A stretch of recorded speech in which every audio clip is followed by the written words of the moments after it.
So what was your perspective? I mean, you're on tour. What were you thinking about everything when all this is going on and things are getting bigger and bigger? I was just one of them guys that just believed that we could.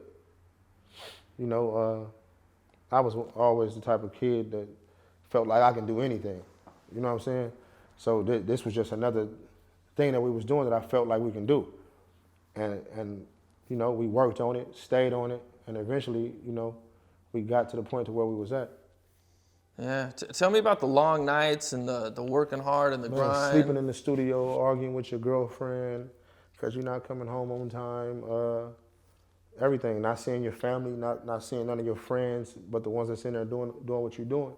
You know what I'm saying? Some people might be upset that you're not able to hang around as much because you're working on something. So you go through all those emotions. You know what I'm saying? You go through everything from the ground all the way to where you're trying to get to. There'd be a whole bunch of in between.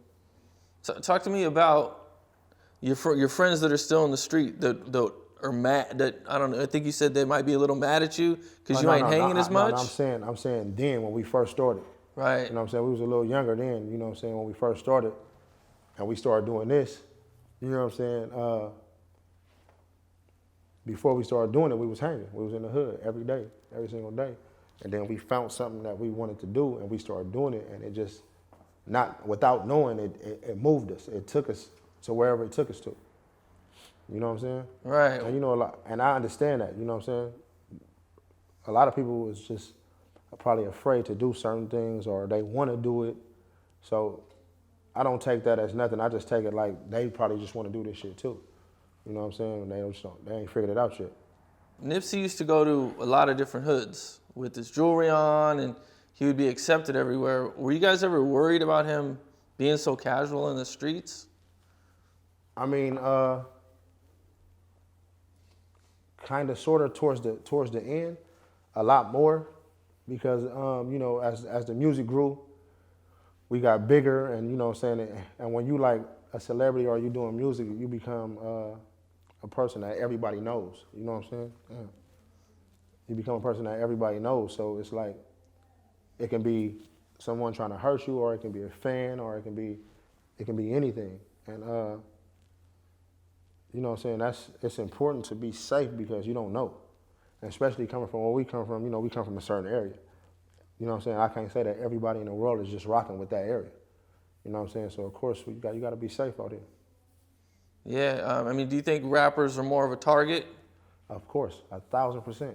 I believe that rappers are just like, almost like, depending on which ones, but certain rappers are almost like modern day revolutionaries. So by being a rapper, you kind of put like even me, being on camera doing this, you put yourself out there to where people know who you are, know what's going on with you, because of guys like you that put a camera in front of them and ask them questions. So that's how the world knows. And it's, you know what I'm saying, it'd be like, you got to be strong, you got to be fearless, and just take whatever God got for you in this world. But, y'all put us on a map. When you put cameras on us and all that, and we put it in the world, everybody know who he is. So it's a price for it, for the popularity that comes with everything. Of course. And I would say for anybody that's pursuing this, either go for it or just leave it alone. Yeah. Did Nipsey always want to own part of the hood? Was that something that was always the goal from the beginning? Of course. I think that's a lot of people goal coming up as a kid. You want certain things, and you know what I'm saying? Yeah. Yeah. I mean, did he? Of course. What was the conversations like about that? Well, we didn't have them conversations at 13. Later on, when we probably figured out that we can achieve those type of goals, we started talking about it. Yeah. What would he say? Like, what would what I'm saying in different, it's you talk about things in different times. Right. You know what I'm saying? At certain times, we probably wasn't talking about that, and then as we grew, we started talking about that.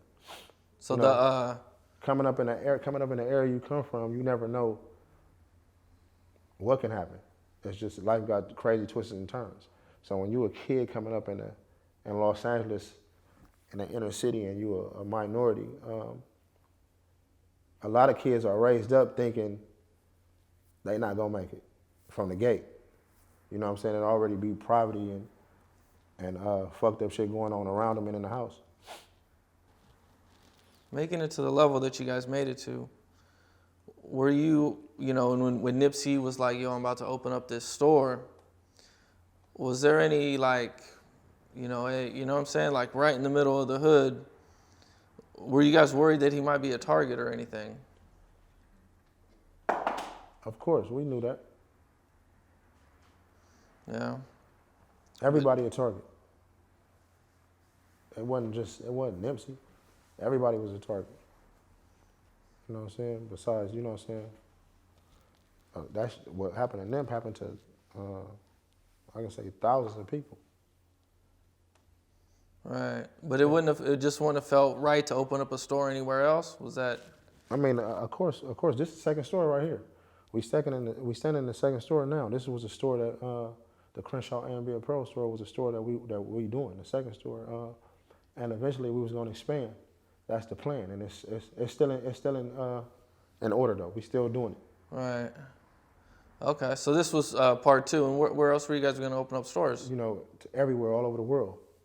You know what I'm saying? From here, we were heading to Hollywood area, Fairfax area, Melrose area, over there, and then keep expanding. Oh, okay. So were you guys business partners also? Of course. Oh, okay. Okay. I don't think anybody. I don't know. And if anybody knows who all was working with you guys with the business part. The whole team? Yeah, it's a team thing.